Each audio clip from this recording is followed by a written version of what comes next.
Hello, and welcome to another episode of Ace Alliance Insights, where we bring you real conversations with leaders from the iGaming industry.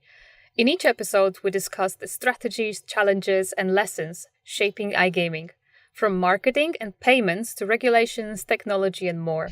I'd like to thank our today's sponsor, White Labels.io, the leading platform for finding and connecting with trusted white label business providers. And today we're going to talk about scaling fintech in the iGaming industry. So we'll talk about the challenges, what's really needed to succeed, and what lessons can be drawn from USPEX experience. So please give a warm welcome to my guest, Alina Ganceva, the Chief Commercial Officer at USPEX.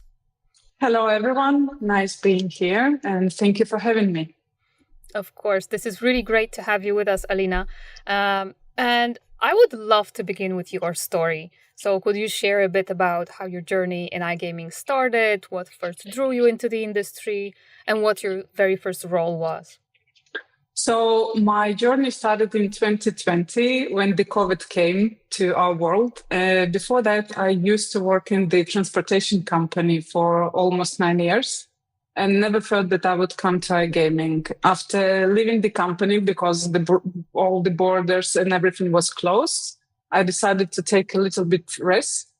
And then I was approached by one of the recruiters from the local company in Riga platform, and I was offered to come to the interview. So this is how my career started in iGaming, and I started as the account manager. That's amazing. So, since then I'm here. That's amazing. That's quite a journey, I must say. What kind of experience did you have beforehand? Like you came into iGaming, but what's your other background? I'm so curious. I was working with customers, so basically customer support service in the transportation company. I was like the chief of customer support. And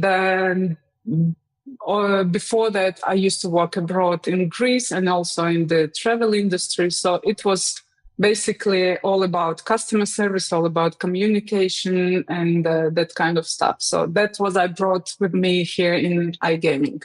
Amazing. That's quite a variety of different industries. I love that. And you said that you came into iGaming in 2020. So was there a defining moment or maybe a project in those years that really confirmed that this is the right industry for you? I think every day in iGaming confirming that this is the right industry for me. So I used to work in platform. I used to work on the operator side, and now I'm on the payment side. So all those three different, I wouldn't say industries, but verticals, they actually confirm that this is the right place for me to be. Incredible.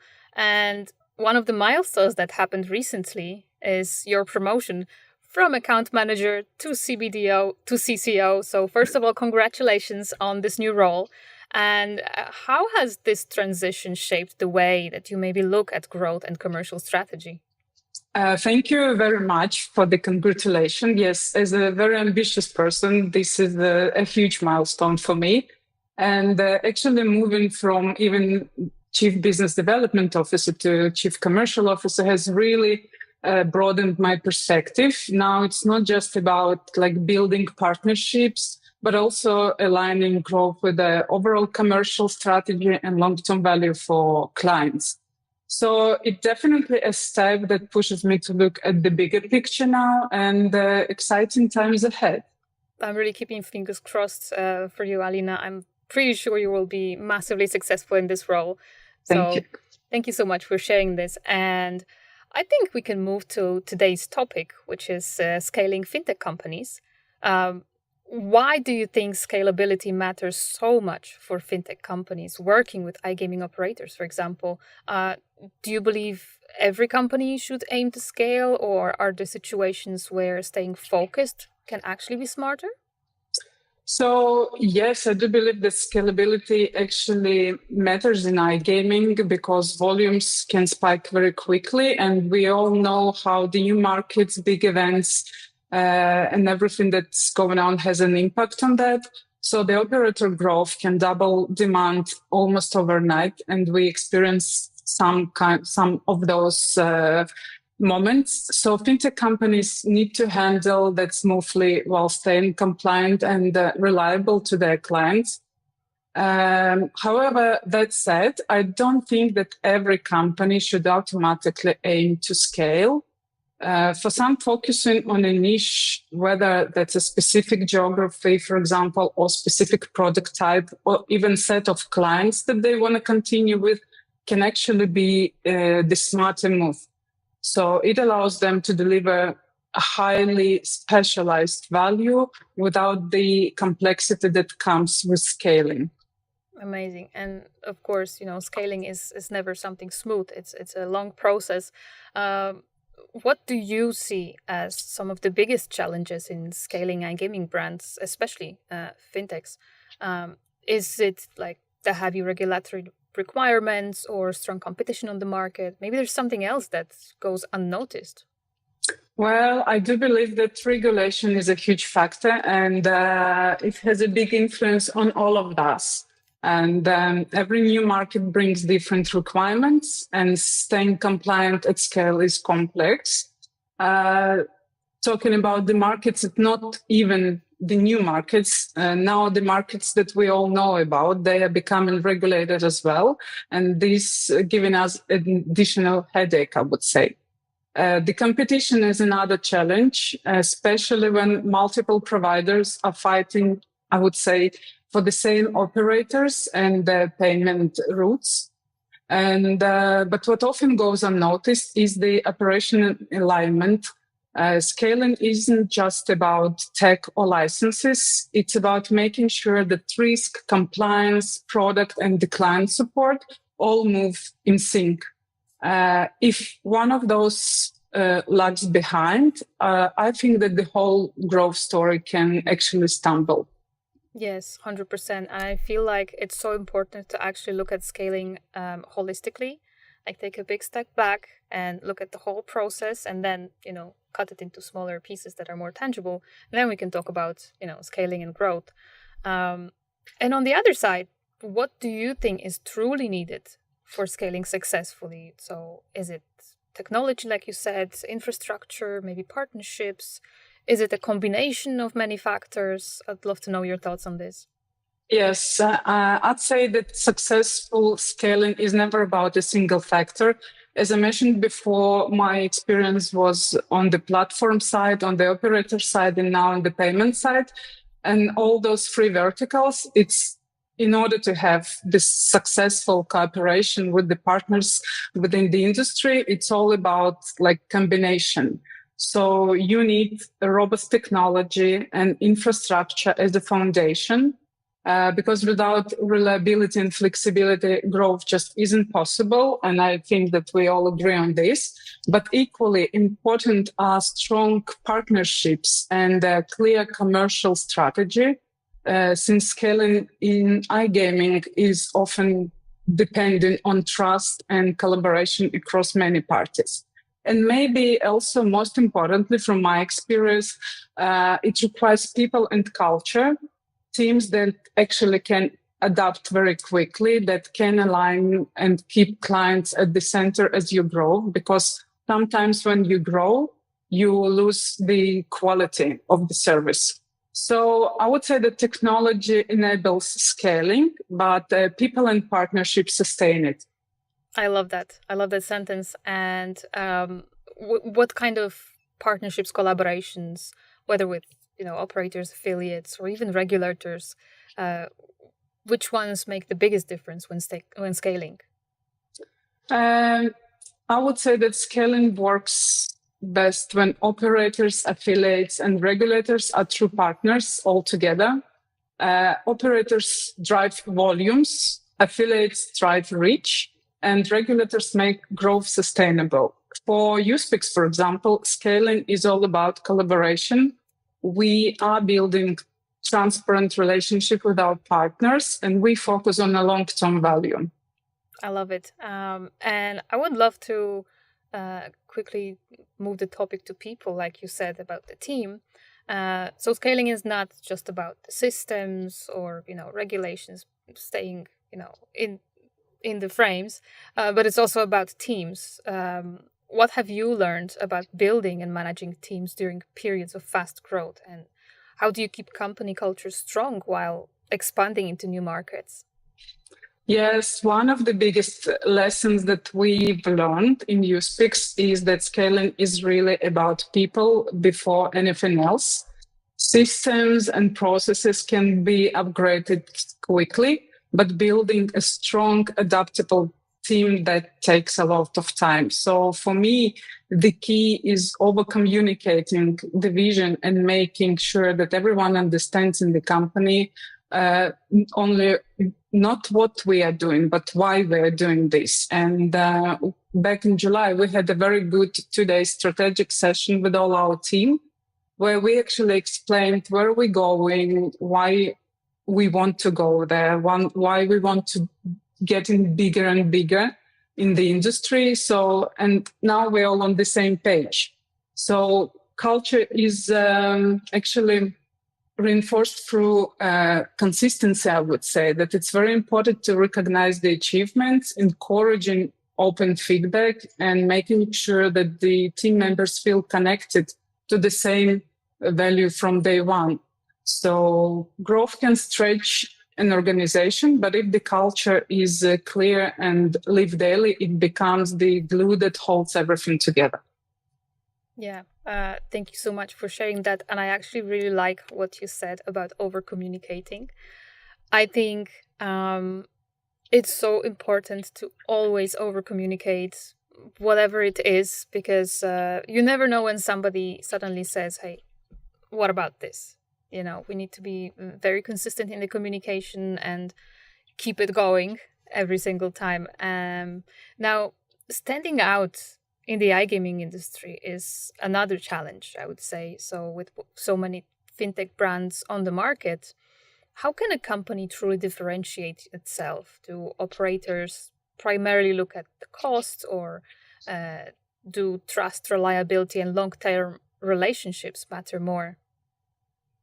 Well, I would say that it's getting harder and harder every day, because I believe that every day we're hearing about the new payment service provider coming into the market. So the cost will always be the part of the conversation, that's for sure. And this is actually the first thing that we've been asked by the operators, give us some good commercial. So, but what really sets as a fintech apart is reliability under pressure, transparency in how you work, and the ability to build that long-term trust. So operators want partners, not just providers. That's what I see, and that's what I've learned from my previous experiences. And if you can process at scale without disruption, solve problems quickly, and show that you are invested in their success, I think that becomes a much stronger differentiation than price alone. Yeah. And when we talk about credibility, how much weight do you put on social proof, such as, case studies or testimonials or success stories when building that credibility? Well, I want to believe that no operator ever signed a contract just because of a shiny testimonials.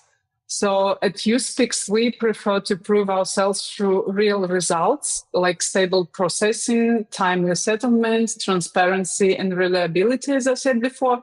But case studies can be nice. We definitely going to show them in our future.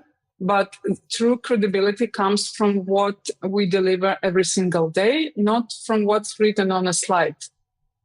I actually love that statement. To me, it is very bold, because I've always been hearing, testimonials are super important, and they are. They of course are. But like you said, it's really good to prove yourself through numbers and the actual results that you can give to the client, even in a one-to-one conversation. Yes. Yeah. I think that the best testimonial for us is when we've been referred to the merchant by another merchant. And we had these cases. So this is the best testimonial that we can dream of. Yes, word of mouth is absolutely on top of any marketing strategy that you can possibly think of, in my opinion. And from your own experience, what advice would you give to fintech companies that really want to grow in the iGaming sector? Are there maybe some common mistakes that you've seen, especially with businesses trying to scale too quickly or without the right foundation or without the right plan?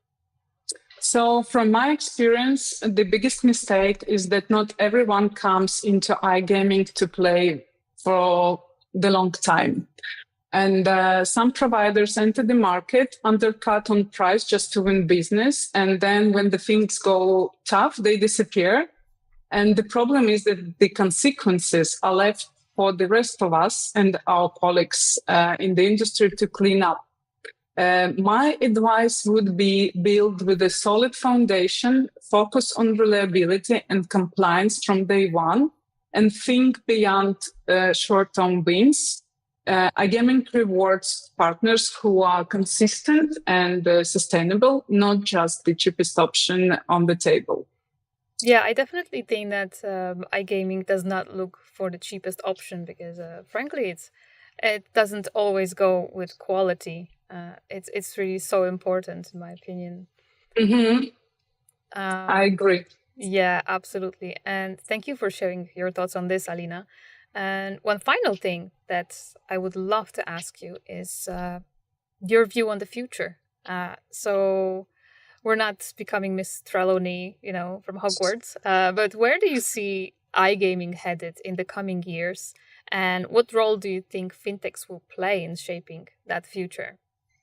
Well, I think that iGaming is heading toward even more regulations, more localization, and more focus on player protection. And even like if we take in 5 years ago, it was everything different from what we have now. So this will raise the bar for both operators and the fintech partners. Compliance and trust will become definitely as important as the cost. At the same time, I see that there is a place for the innovation in payments, for new solutions on instant payouts, for new alternative methods, for open banking solutions, so for region-specific solution. The future belongs to companies that can balance innovation with responsibility and build partnership across market. Absolutely. And Alina, thank you so much for, sharing your journey and all the insights with us today. I just have one more question, actually, because USPEX recently joined Ace Alliance Riga, which was, we don't like to call it an event, we call it an experience. And I was so curious about your own impressions from that event for you as a fintech company and also as a sponsor. Actually, as I said you before, and I also thanked Farouk for the opportunity to be the sponsor, we didn't regret it. We were very happy to see that Riga has something like that. And thank you for bringing this to Riga, because here in Riga, we have a lot of companies, a lot of operators, a lot of payment service providers, platforms, and we all need this space like that to communicate and to see each other like on the events, because as I had a conversation with a good friend of mine here, we only meet at the exhibitions, but we are living in Riga. So we also met here at Ace Alliance, and it was really good. 2 days of very welcoming atmosphere. And the feedbacks that I heard, they're all very positive. So once again, thank you for that. Thank you so much. It's very nice to hear. And what you said about, we only meet at exhibitions, I feel like it really goes beyond the professional life, because I myself live by the seaside. I never go to seaside. There's people traveling all across my country just to spend 1 week where I live. That's true. Yeah, so it's and also, Riga is such a beautiful city, and it has definitely become an iGaming hub. So, thank you and so we much. were lucky with the weather. Oh, the weather was perfect. It was really like someone sponsored it, and I believe it was USPEX as well. I think there might be something behind it, because right That's now true. It's not so great anymore. Yes. Yeah. Alina, thank you so much for this conversation today. And for those listening, what's the best way to connect with you or learn more about USPEX? So my LinkedIn profile is open for everyone who wants to reach out and who wants to grab a coffee or something. My next stop would be at the SBC in Lisbon, and also very welcome to contact me and set up the meeting. Telegram as well. I'm always open to the new connections. I believe that the networking is doing magic. Absolutely. And I personally look forward to seeing you in Lisbon. So we need to definitely catch up. Definitely. Some glass of good champagne as well. Why not? Yes. Why not? Amazing. Alina, thank you so much for joining us today. It was such a pleasure to chat with you and hear your insights. Thank you for having me. Of course, it was an absolute pleasure, like I said. And of course, thank you to everyone who tuned in and listened to us. And before we wrap up, I'd like to thank our sponsor, White Labels IO, the leading platform for finding and connecting with trusted white label business providers. Their support really helps us continue bringing you conversations exactly like this one. And we'll be back soon with more discussions that matter in iGaming. So thank you so much. Thank you to Alina. Thank you to USPEX. And talk to you next time. Thank you.